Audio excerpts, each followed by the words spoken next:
Hello everyone from Geneva. And we are just waiting to get us live on all platforms. So one more time, hello everyone from Geneva and welcome to this regular press conference on COVID-19. Today with us, as most of days, we have Dr. Tedros, WHO Director General, Dr. Mike Ryan, and Dr. Maria Van Kerkhove. We will have audio file available immediately after the briefing, and we will also send you, as we have been doing in the past couple of days, news from different regional and country offices of the World Health Organization regarding our activities on COVID-19. I will give the floor to Dr. Tedros for his opening remarks.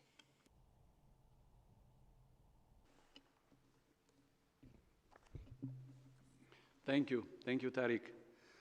Good morning, good afternoon, and good evening.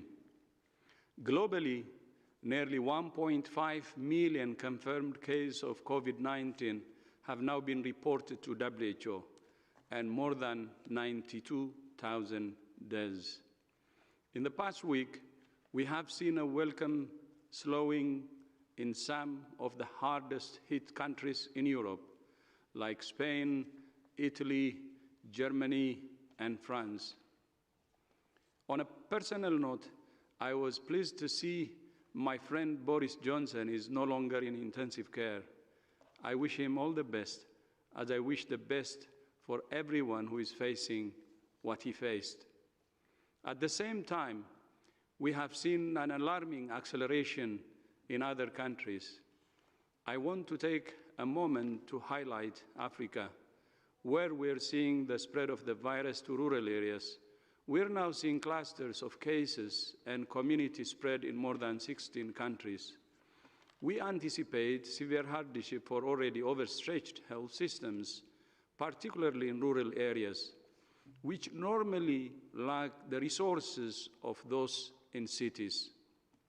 As Dr. Moeti, the WHO Regional Director for Africa, said yesterday, this means countries need to localize the response by urgently strengthening the existing public health and primary healthcare infrastructure in countries. The recent meeting of the G20 countries expressed strong support for Africa, which must be expedited even though the numbers in Africa are still relatively small, but accelerating. I know that some countries are already planning the transition out of stay-at-home restrictions.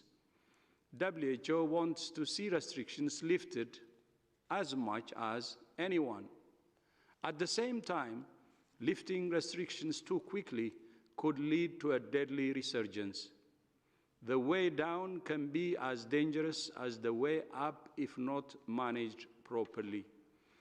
WHO is working with affected countries on strategies for gradually and safely easing restrictions. Important factors to consider are, first, the transmission is controlled. Second, that sufficient public health and medical services are available. Third, that outbreak risks in special settings like long-term care facilities are minimized. Fourth, that preventive measures are in place in workplaces, schools, and other places whether it's essential for people to go. Fifth, that importation risks can be managed. And sixth, and I cannot overemphasize this point, that communities are fully aware and engaged in the transition. Every single person has a role to play in ending this pandemic. We are particularly concerned by the large number of infections reported among health workers. In some countries, there are reports of up to 10% of health workers being infected. This is an alarming trend.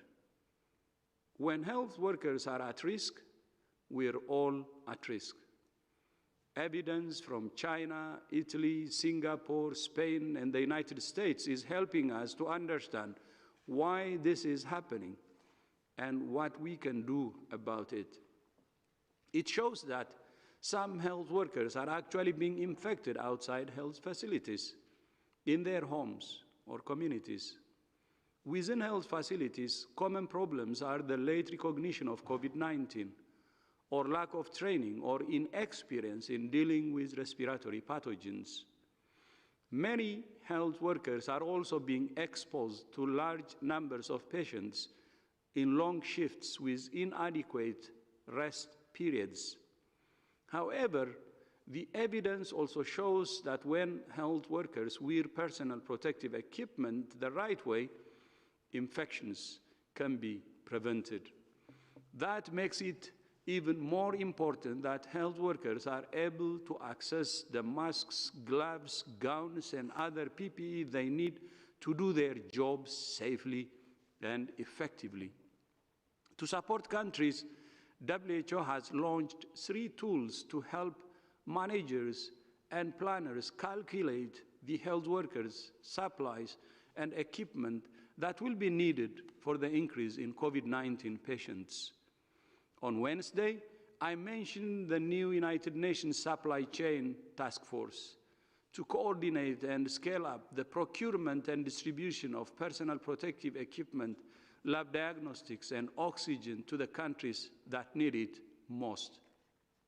This initiative will be coordinated by WHO and the World Food Programme, building on existing collaboration between multiple partners from within and outside the UN. This system will consist of hubs in Belgium, China, Ethiopia, Ghana, Malaysia, Panama, South Africa, and the United Arab Emirates. We estimate this supply chain may need to cover more than 30% of the world's needs in the acute phase of the pandemic. Every month, we will need to ship at least 100 million medical masks and gloves, up to 25 million N95 respirators, gowns, and face shields, up to 2.5 million diagnostic tests, and large quantities of oxygen concentrators and other equipment for clinical care. To move these supplies around the World Food Programme will deploy 8 747 aircraft, 8 medium-sized cargo aircraft, and several smaller passenger planes to move humanitarian workers, technical staff, trainers, and other personnel. Clearly, the associated costs will be substantial. The WFP estimates it will need approximately $280 million simply to cover the costs of storing and moving supplies. The costs of procuring supplies will be much greater. We urge donors to support this vitally important system. We call on all donors to support the World Food Programme. Today, I convened a meeting of the Emergency Committee on Ebola in DRC. After 52 days without a case, surveillance and response teams on the ground have confirmed a new case of Ebola in DRC. We have been preparing for and expecting more cases. Unfortunately, this means the government of DRC will not be able to declare an end to the outbreak on Monday as hoped. But WHO and all partners remain on the ground and committed as ever to working with the government, under the leadership of the government, and with affected communities and our partners to end the outbreak. I thank you. Thank you very much, Dr. Tedros. We will now open the floor for questions. I will just remind all journalists to try to be short and to ask only one question so we can get as many as possible from different parts of the world. We will start with Catherine Fiancon. Catherine, can you hear us? Yes, yes. Could you hear me? Can you hear me? Yes, please go ahead, Catherine. Yes, thank you, Tariq. Good afternoon, Dr. Tedros, Maria, and Dr. Ryan. I would like, first of all, to say that after 100 days, as you mentioned last time, of COVID-19, As you know, the Association of Accredited Correspondents at UN Geneva is covering with you this outbreak, and we are expressing our empathy for the hard work you are doing to keep us worldwide, media and us informed, and we look forward to have closest cooperation with you, and that we, ACANU, will have the opportunity to have briefings exclusively for our members. Thank you, Dr. Tedros. This said, I would like to ask you a technical question about the testing. I would like to have your opinion about the different tests. What is the difference and the efficiency between an antibody test like serologic test, the chest CT scan, the RT-PCR? What do you think, which of these tests are the most trustable at this level of knowledge? And also your opinion about antibodies treatments that some countries are testing. Thank you so much.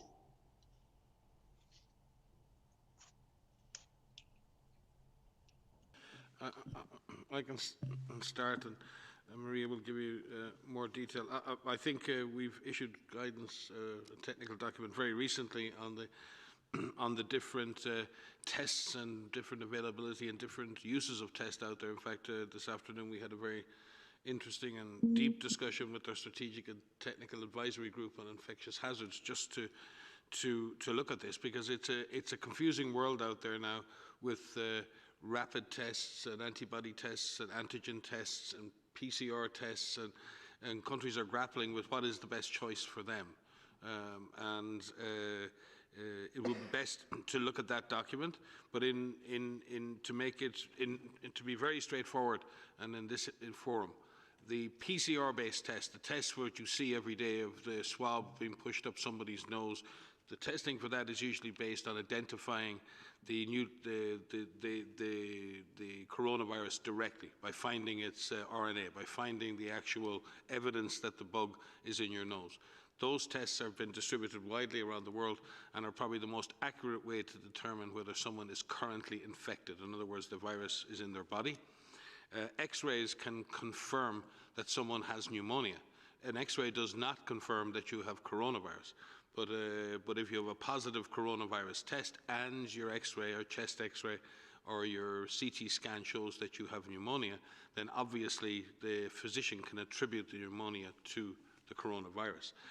A chest X-ray alone, it's very difficult. Atypical pneumonia or viral pneumonia can be very non-specific, although colleagues around the world, clinicians, are becoming very skilled at interpreting those results, and Maria may speak to that. With regard to antibody tests do not test or detect the virus. What they do is they detect your immune response to the virus. And it takes days and weeks to develop that full immune response, so it can be detected by those blood tests. And in this case, antibody tests require the taking of a blood sample or a pinprick on the finger, a small blood sample, and you try to detect the antibodies. In general, the PCR-based tests are better for telling whether you're infected or not, and the serology test or the blood test is better to detect whether you've been infected recently or in the past. And there are different types of antibody you test for, IgM and IgG, that can tell you more. So it's a complex issue.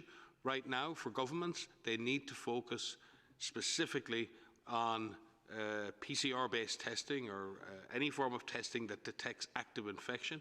But serology and serologic tests are extremely important for determining how many people have been infected in the population, and those data are very important to tell us where we're going in this epidemic. Maria? Yeah, so only to add is that it is confusing because there's hundreds of tests available. So on the one hand, because the virus was identified so quickly and sequences were shared so quickly, a number of labs across the globe were able to develop PCR kits.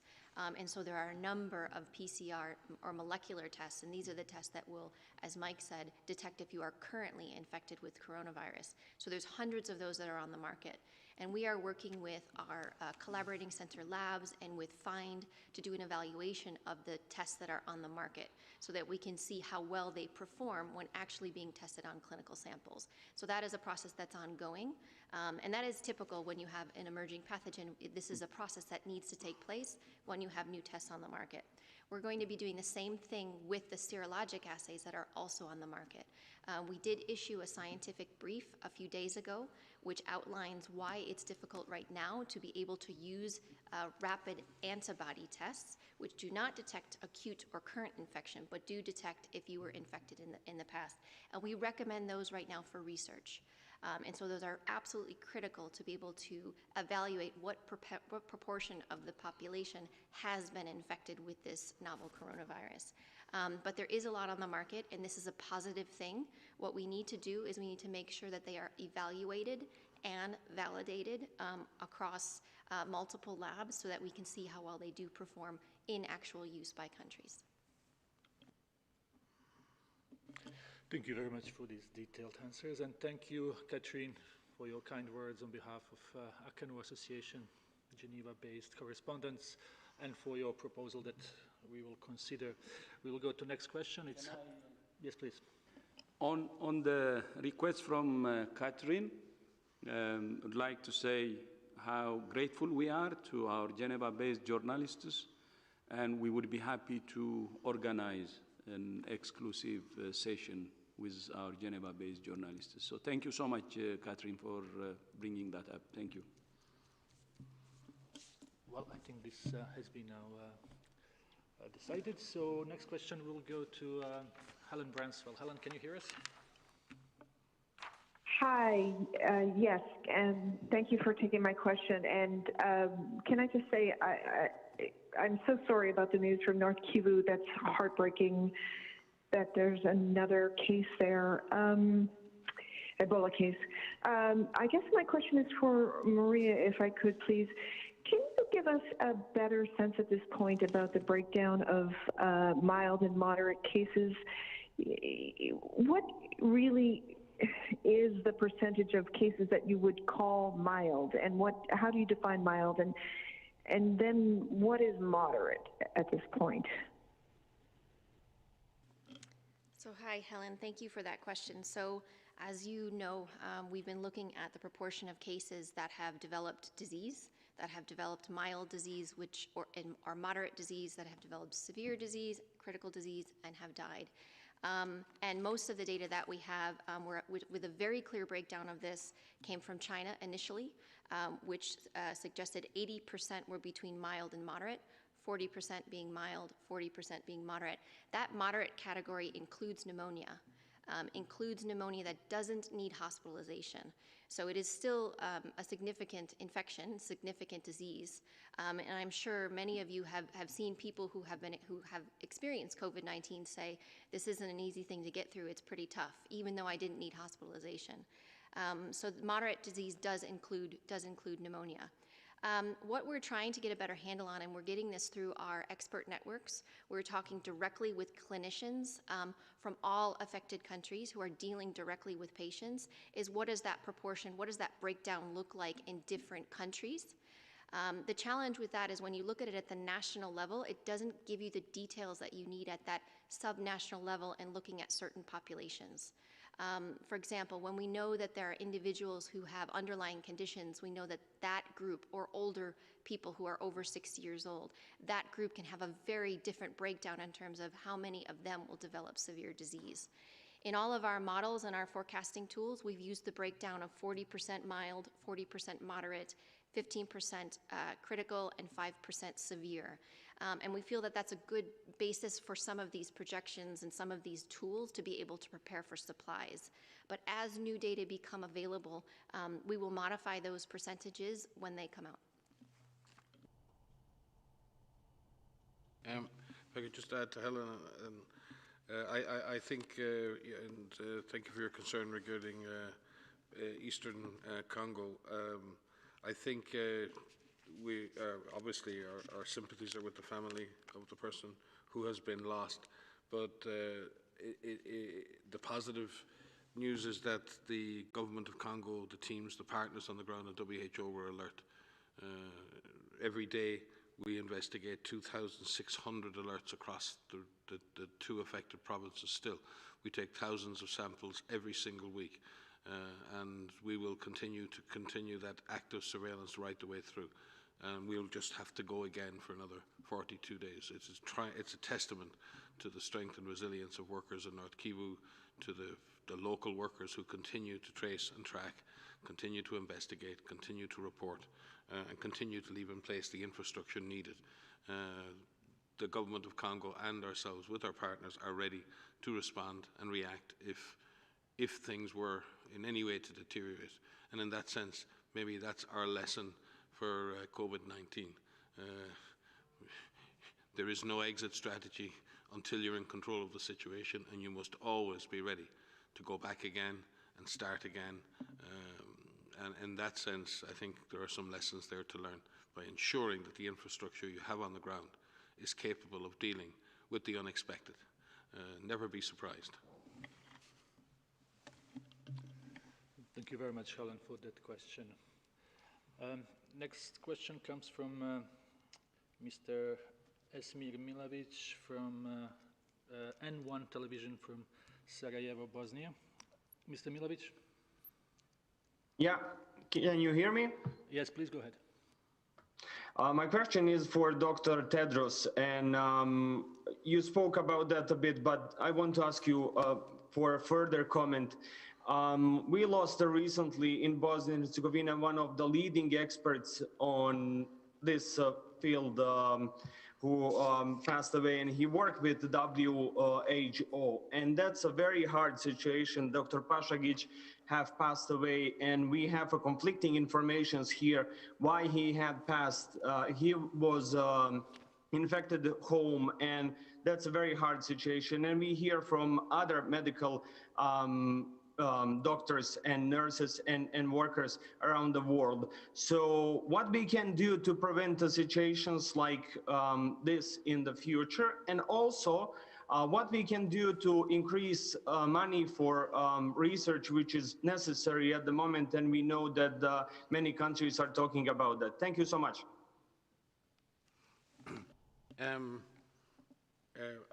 I think it's always been true, and it's more true than ever in this response, that frontline health workers have always been, unfortunately, the mine canaries in epidemic response, particularly in systems that don't have strong surveillance systems. The number of times in my career where the death of a health worker was actually the event that triggers the epidemic response. Too many times in my career, that has been the tragic stimulus to action. We owe a huge debt to our frontline health workers, and they ask for nothing more than the training and the protective gear to do their jobs. And we need to ensure that they get that. We also need to ensure for the future that surveillance systems are in place, that we're able to prevent infection spreading in hospitals. Again, as we're dealing with the ongoing situation in Congo, at one point during the outbreak of Ebola in Beni, at one of the most intense periods in the outbreak, nearly 70% of the cases were actually being transmitted within the healthcare system. So it shouldn't be a surprise to us with MERS, with SARS, with Ebola, that the healthcare environment is an environment in which people can be saved and treated, but it is also an environment in which viruses and other things are present, and we need to protect patients and we need to protect those health workers. It takes a long time to build a health workforce, and it should not be sacrificed to any virus, and it should be protected. And especially true in countries that have invested precious development funds in building a health workforce, which is central and vital to the health system. A health system is not bricks and mortar. A health system is not technology and infrastructure. That's part of it. The heart of a health system are the health workers, and everybody knows that. And we do have a short-term objective now, and that is to get the best possible protection to those workers, and all of us have a responsibility on that. But also for the long term, we have to learn the lesson. We can no longer leave healthcare systems exposed to infectious diseases and without the protection and the capacity to manage those. And that's going to be a big discussion that needs to happen, and I believe should happen before this epidemic ends. But the Director General may have a comment to make on this, because he's involved in much discussion with this, with our G20 partners and others, and how we strengthen the system and never let this happen again.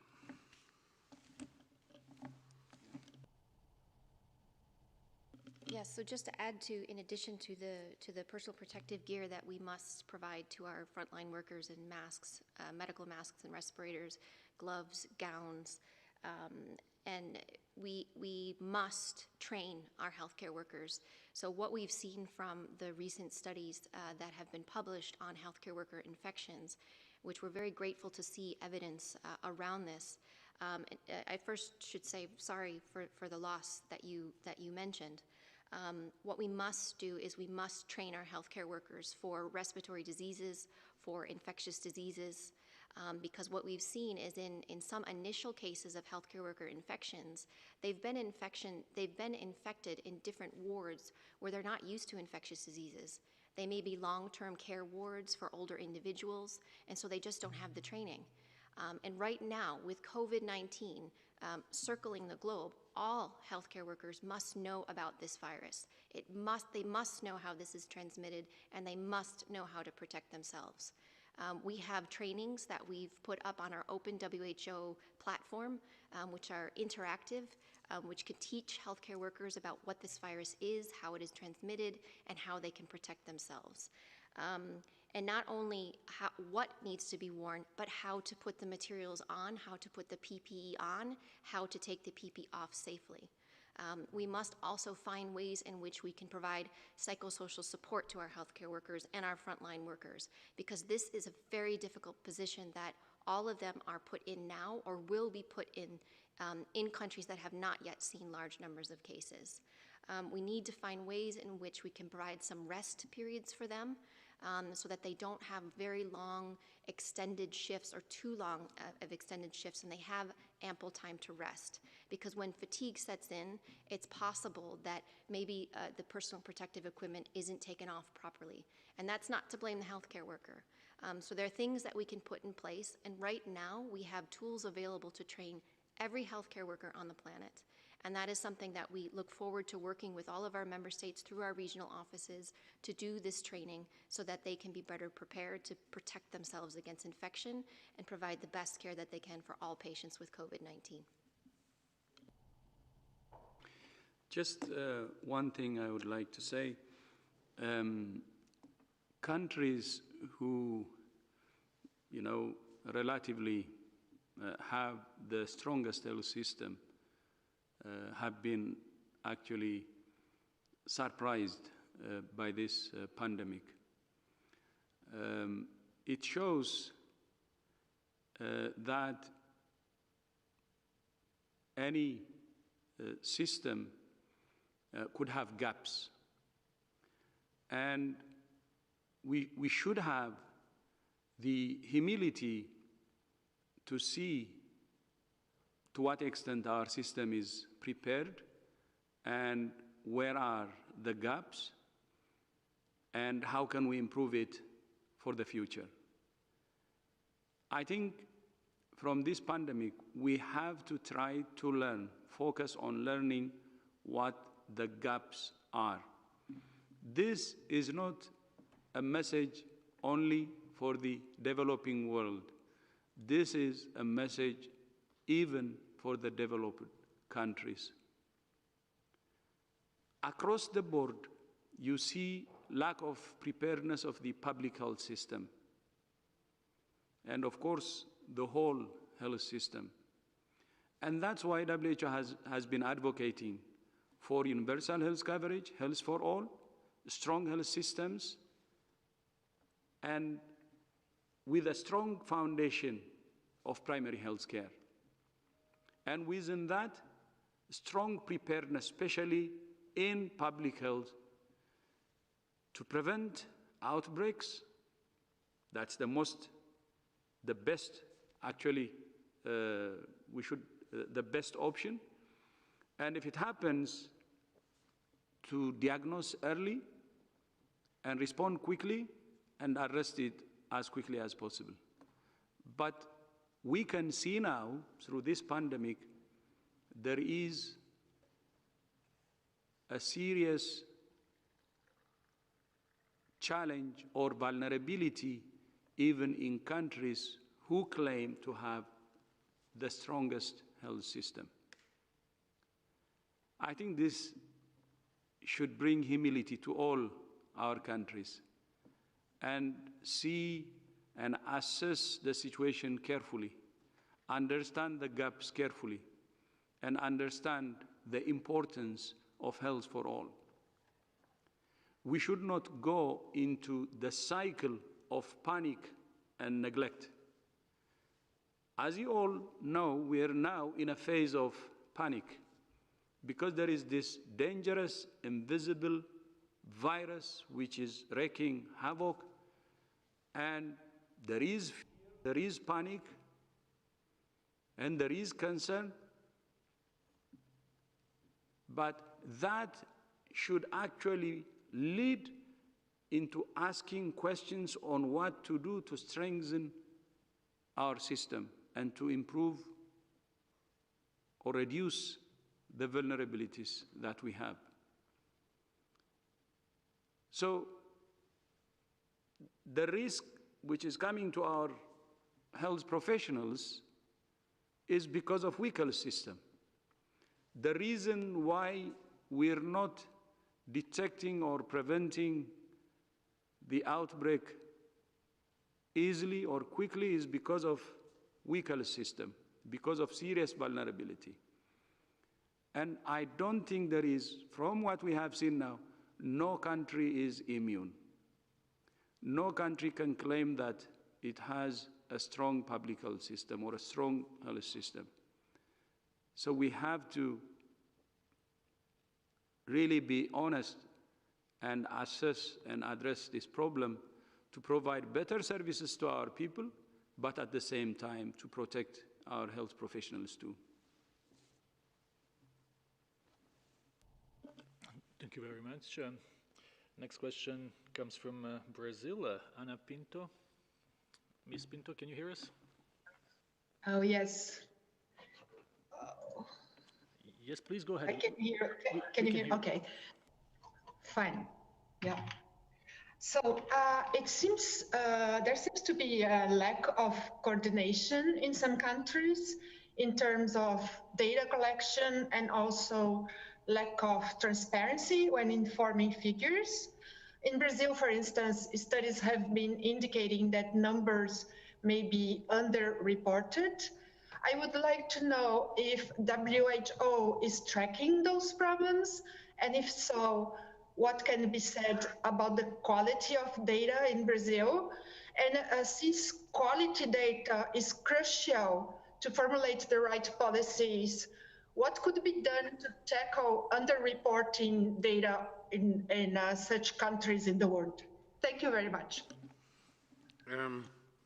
Thank you for the question. I think all countries around the world have experienced some difficulties in coordination, and particularly at subnational level, particularly in large countries with federated states. And there have been issues, obviously, between countries, especially neighbouring countries, in trying to work together to coordinate and align their activities. In fact, that's been a feature of this response, is that trying to get that international alignment, regional alignment, national alignment, subnational alignment of all of the activities with all of the actors and the players involved, in that sense, has been a huge challenge to governance at every level. I've often been asked, what are the most important things in epidemic response, and people expect me to say diagnostics or epidemiologists, and I usually say three things: governance, governance, and governance. I mean, at the heart of epidemic or emergency response is a need for coherence, for coordination, for alignment, for compromise. And sometimes compromise with people whom you might never compromise in any other circumstance. A partnership with people you might never work with in any other circumstance, because the goal goes higher. The goal is to go beyond the differences, to put aside differences and work together. That is difficult to do, but in a true emergency, that is what we all do. And I think that's something that all countries have experienced at one level or another. Some are overcoming that more successfully than others. But it is something that must be done if we're to get to the end of this epidemic. In terms of numbers, and I think sometimes we say, well, there's a lack of numbers or a lack of transparency. I think the first thing in all countries we need to recognize is that frontline health systems are under huge pressure. And therefore, reporting data isn't necessarily their first priority. If I'm a doctor or a nurse on the front line, I really don't think I've done a bad job if I save a life and I haven't filled in the form.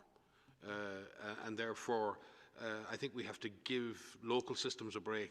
We have to empower them to be able to report into the system, but we shouldn't be criticising them when they don't, and it's the same at all levels of the system.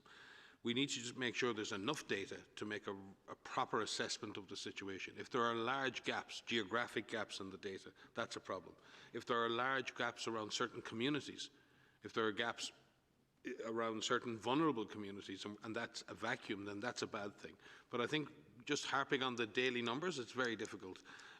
We need to look at each of the data. Are we gathering enough data on the clinical disease? Are we gathering enough data on fatality? Are we missing large pockets of deaths? Are we missing large pockets of cases? Is there something else we need in order to plan a better response? If the answer to that is yes, then you have a data problem. But if it's coming down to you got it wrong yesterday by one case, or you got it wrong yesterday by 2 deaths, then it becomes very pedantic. It becomes very unhelpful, and these become political bullets that are fired between different groups. I think we have to be very, very careful to not do that. So we need to regularly review the data we're using to drive the response at each level. And if that data is either not being collected or not being sent, we have to fix that problem. But we don't need every single piece of data at every level to manage outbreaks. In fact, you need less data at higher levels. You need the most data at the local level, you need less data at the national level, and even less data at the international level. In fact, data can be your worst enemy in some cases, because you can become overloaded with data and become information poor. You're data rich, information poor, if you don't know what to do with that data. So it's a complex issue. Countries need to focus on collecting the data they need, and more importantly, using that data, putting it to good use, and using that data to drive the response. With regard to cohesion at country level, it is a huge test. Epidemics are a stress test to our system, and they stress every component of our society. And governance is tested in the same way as social systems are tested, as the healthcare system is tested. And in many ways, and in some ways, all our systems are being found wanting. And all of them need a level of repair and renewal. And we need to go about doing that as we go through this pandemic as well. And if I could just add to that, so there's different types of data that's collected, and Mike talked a lot about the case-based data that's coming from countries, but there's other types of data collection that comes through studies, that comes through epidemiologic studies, through clinical studies, through laboratory investigations, through treatment studies, through looking at how many lab tests are actually done and what is the percent positive, to seroepidemiologic data, to anthropological data, through social science data. And as Mike said, we don't need this in every single country at all times. If there are some locations that aren't as overwhelmed as other countries, if they can do a well-characterized study of looking at healthcare worker infections, for example, who could look at disease severity, who could look at infection in children, these pieces of information from these well-characterized and conducted studies could really help inform the response. And it feeds into this feedback loop of helping us look at, are we doing the right things? How do we need to tailor this approach based on what we learn about underlying conditions, treatment options? How do we prevent people from progressing to severe disease? So there are countries that could carry out these studies, and they are, and these studies are ongoing. This is why we are constantly looking at the pre-publication papers that are coming to us through the journals, that are coming to us directly from scientists, and constantly looking at the papers that are being published, because all of that, in addition to us talking to clinicians and social scientists and laboratorians, all of that feeds into our guidance materials, into the advice that we're providing to all member states. Thank you very much. Next question is from NHK. Shoko, can you hear us? Hi, Tariq. Can you hear me? Yes, please go ahead. Okay, also, I think my question is to Dr. Ryan. So this is about Japan. Since the first confirmed case was reported in the beginning of January in Japan, the number of newly confirmed cases were quite stable for about 2 months. But since the beginning of April, we see a rapid increase of confirmed cases. How do you analyze the situation in Japan and perhaps other countries in Asia while the center of the pandemic is still in Europe? Thank you. Yeah, I think Japan, in fact, we had some very excellent data from Japan on their approach over the last number of months, and Japan has done a very, very good job over months, and it's taken an approach of very systematic investigation of clusters. In fact, I think they call many of their teams the cluster busters. They have these very specialized teams that have been going out and investigating clusters. And not only have they been able to contain those clusters, but they've gained a lot of tremendously useful information on how the disease spreads. So, for example, in those cluster investigations, they've determined that only 1 in 5 people actually spread the infection further. 80% of people don't spread the infection further in these cluster investigations, which means there's a particular subgroup of individuals who are potentially, for different reasons, the infection can spread more easily. And they've really gone down to the environments in which this transmission has occurred. And very often these environments were group environments where they've seen these clusters occur. And they've been very much on top of that for a number of months. What they've seen in 3 areas, 3 hotspots, which is a number of prefectures, and I won't even begin to try to pronounce them, but Tokyo is one. And they've seen a number of cases in the last couple of weeks that cannot be linked to chains of transmission. And that's not good. But what is good, they're looking and they're trying to find. And what they're seeing is they have a number of cases who they can't link to those chains. And that's why they've been taking more community-based actions to try and push infection down, and they'll continue to try and do that. But we're not seeing that phenomenon all over the country. They very much have identified where they're seeing that unlinked transmission, and they're working extremely hard to try and suppress that. So they're taking a very measured approach. It's not easy, and community and society in Japan will have to trust that the government is on top of things. But certainly what we've seen and the data I've seen as late as this morning reassures me that they are very aggressively following this, and they may have to scale up measures in some prefectures in order to push down infection. But they will continue with a very, very systematic approach to case finding, isolation, quarantine. And we're very pleased with that, and I believe also will up the rate of testing that they're doing for suspect cases, and we support that as well. Thank you. Thank you very much. Next question, the new humanitarian, Ben Parker. Ben, can you hear us? Yes, thank you. My question is about the infodemic. We're seeing a lot of rumors and conspiracy theories around the Bill Gates Foundation, Bill and Melinda Gates Foundation, vaccines, and a digital identity project called ID 2020. My question is, are you tracking the new ingredients in the misinformation out there?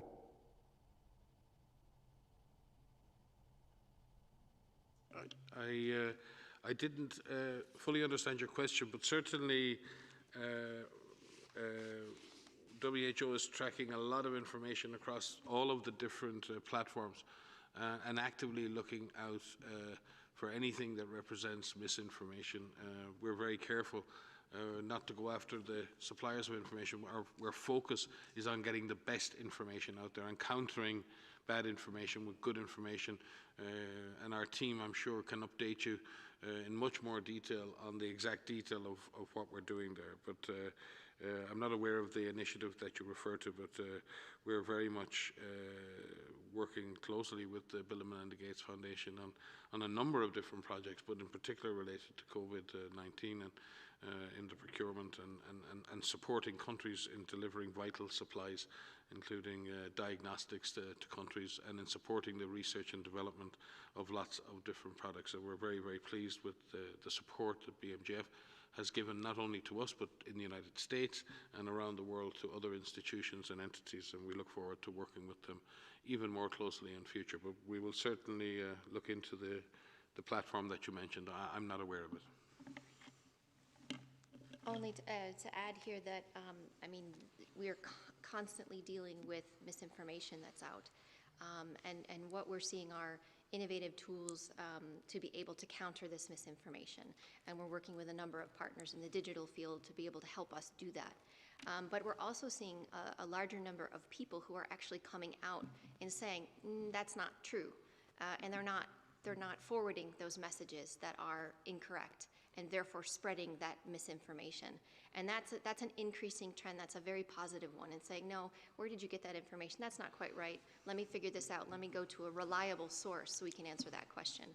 So on our websites, we have Mythbusters where we actually address some of those head on, especially ones that could potentially put people at a higher risk or in danger for that matter.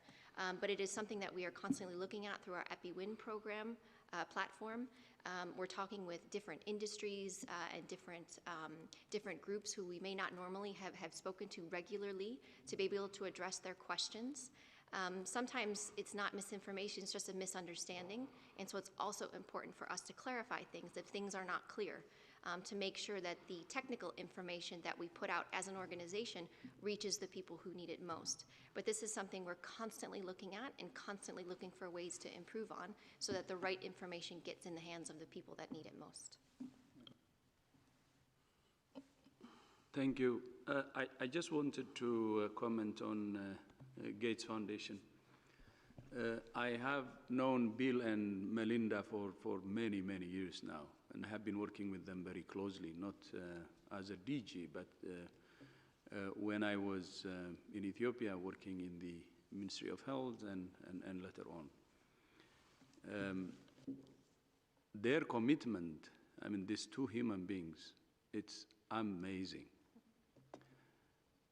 You know, having people like Bill and Melinda with big heart to support humanity, it's something we should cherish. I have seen them in action, and I have seen the outcome of all they have been trying to do. And you know what I always say? If we can have more people like them. People who really genuinely support, people who have that big heart and bring humanity before anything. So that's what I would like to assure you. And now during this COVID situation, their support is really big. And we're getting all the support we need. And together, we believe we can turn the tide. And I would like to use this opportunity, not only to Bill and Melinda, but to the whole family for such an extraordinary commitment.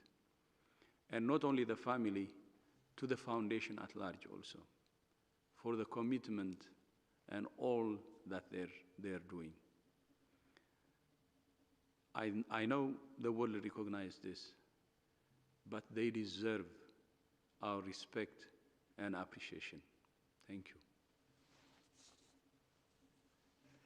Thank you very much. We have we have maybe time for one or two more questions before wrapping up. So let's try to get online Jeremy from RFI. All right. Hi, Jeremy. Please go ahead. Yeah, thank you for taking my questions. Hi to everyone.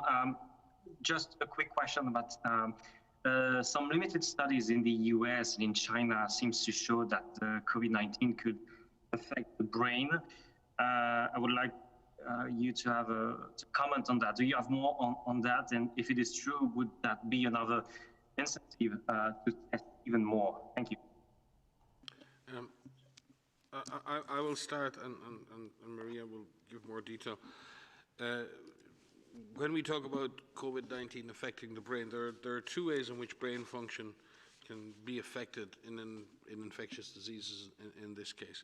One is a direct infection of the brain, in other words, where the virus can cross the barrier in the brain and cause either a meningitis, which is an inflammation of the surrounding of the brain, or an encephalitis, which is a direct infection of the brain tissue. The other way in which an infectious disease can affect the brain is through a lack of oxygen to the brain, and we've seen in many infectious diseases when somebody is very sick or febrile, they can become delirious, they can become very disoriented, and their consciousness can be affected. So when we see in this case many people whose oxygen levels are affected can become confused, but once their oxygen level returns to normal, they recover from that. That's quite different from the direct pathogenic effects of a virus on the brain. I know coronaviruses can cause encephalopathies, they can cause effects on the brain, and I will leave Maria maybe to give you more detail on that.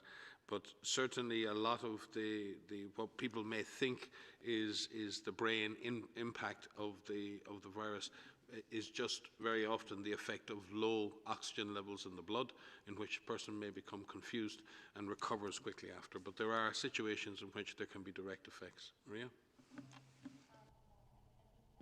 It's a very comprehensive answer, but to say that we are you've heard me say before, we're working directly with clinicians who are in the field, who are dealing with patients.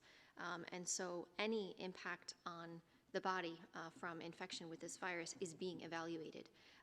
Whether this is something that is systematic, that we're seeing in a large number of patients or a subset of the population, all of it is on the table.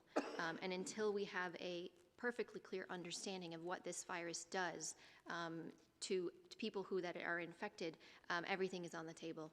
And so this is something that is being looked at by the clinicians, and it's not currently covered in our clinical management guidance, but if this is something that does come out from the literature and does come out from the experience of clinicians, it will certainly be something that we will provide some guidance on. Thank you very much.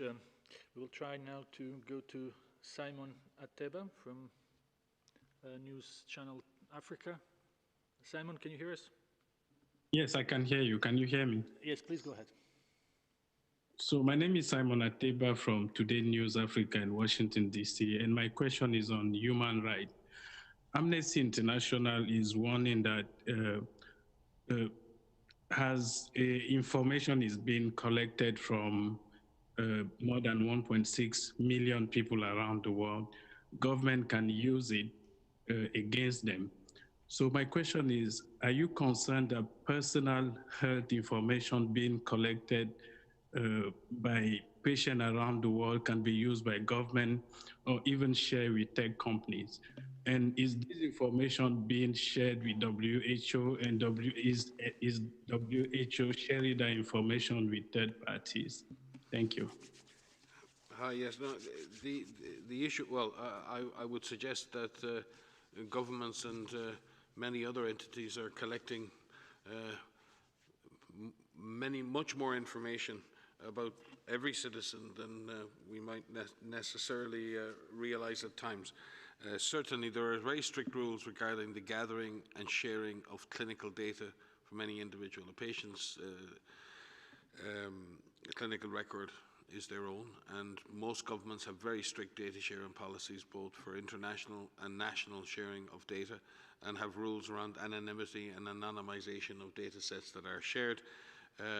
And in that sense, we would expect that governments would uphold the same standards in this event as they would in any other situation. With regard to governments using that data or others using that data and passing it on to third parties, I think that's something that needs to be considered very carefully. If there are data sharing agreements in place, and we've asked that data be shared around this outbreak, but individual personalized data, identifier information on patients, this is not data that needs to move around. But we need is data, other kinds of data. It's very, very important, and there are concerns through this whole outbreak regarding individual rights versus the rights of the community. It's very, very important. We own our bodies, and we own the data about our bodies. And it's really important that governments and others, and scientists and researchers, uphold the highest standards when it comes to the use of anything from our bodies, be it our blood or be it our data. But at the same time, we as citizens also have to, in that sense, allow data about us to be shared in order for us to build answers, in order for us to come up with solutions. And that is a trade-off that governments must manage, and they must manage, again, through good governance, through good data protection that protects the citizen while developing the solutions that we need. And in this regard, it is no different to any other process. Thank you very much. So we will go to the last question, if our speakers agree. That's Turkish news agency, and that's Bayram. Bayram, can you hear us? Yes, I can hear you. Can you hear me? Yes, please go ahead. Thank you very much for taking my question. Dr. Tedros, first of all, thank you ever so much for approving to host a special press event for ACONOM members. My question is about Turkey. As you know, Turkey sent medical supplies to United Kingdom, Spain, Italy, Libya, Balkan countries, and many other states in the world last couple of weeks in order to help them to fight the novel coronavirus. On the other hand, mortality rate in Turkey is lower, while the wide number of cases has reached almost 45,000. What do you think about Turkey's commitment and solidarity to provide essential medical supplies to many European countries and others? Thank you so much. Thank you. Turkey has a huge history in large-scale disaster management, and it has learned many lessons in the past, especially through its experience with earthquakes. There's probably no better country on the European continent better prepared to deal with natural disasters and large-scale population-based disasters. And and Turkey has always offered assistance abroad, and I've met Turkish rescue teams in so many different countries. So I think Turkey is doing what it does normally, and everyone is very grateful for that support. The situation in Turkey itself has been increasing and very much based around Istanbul. And again, we've seen this. We've seen this with London. We've seen this with New York. Large cities with large mixed populations have become, in that sense, big centers of disease, and authorities are having to deal with that on a day-to-day basis. It is very important that Turkey is a large country. It links Asia with Europe. It's got many, many, many people who are vulnerable, particularly refugees and migrants. You know, we, as a global community, need to now, as Turkey over the years has offered solidarity to others in taking care of disasters, it is incumbent on the international community to also offer that support in return now that Turkey faces its own crisis. So yes, we will do everything in our power to support Turkey, and particularly around these urban environments where disease has been growing in the last weeks. Thank you. Thank you. This morning I joined the presidents of Azerbaijan, the presidents of Turkey, Kazakhstan, Uzbekistan, what you call the Turkic Council, and the Prime Minister of Hungary, Kyrgyzstan, and so on. All the leaders agreed that they should cooperate among themselves as a regional entity, but also cooperate with other countries and support countries who need support. And during that meeting, I appreciated President Aliyev, the president of Azerbaijan, for his contribution, $5 million US to WHO to support countries who need our support. And in addition to that, I also appreciated the President of Turkey, President Erdogan, for the contributions he has made, starting from neighboring countries and beyond, as has been said, in medical supplies. And this is the solidarity principle we have been advocating, and which is happening, and that's why I appreciate their contribution, and that's what we should continue to do. While doing our best in our borders, we should also support others who need our support. So what Turkey did, what Azerbaijan did from the Turkey Council member countries is actually exemplary, and I hope all countries will adhere to the principle of solidarity and fighting this invisible but dangerous enemy together.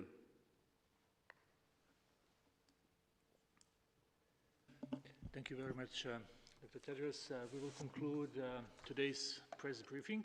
We will send audio file in the next couple of minutes, hopefully, and also a number of documents that have been published on WHO website, whether here in headquarters or by our regional and country offices.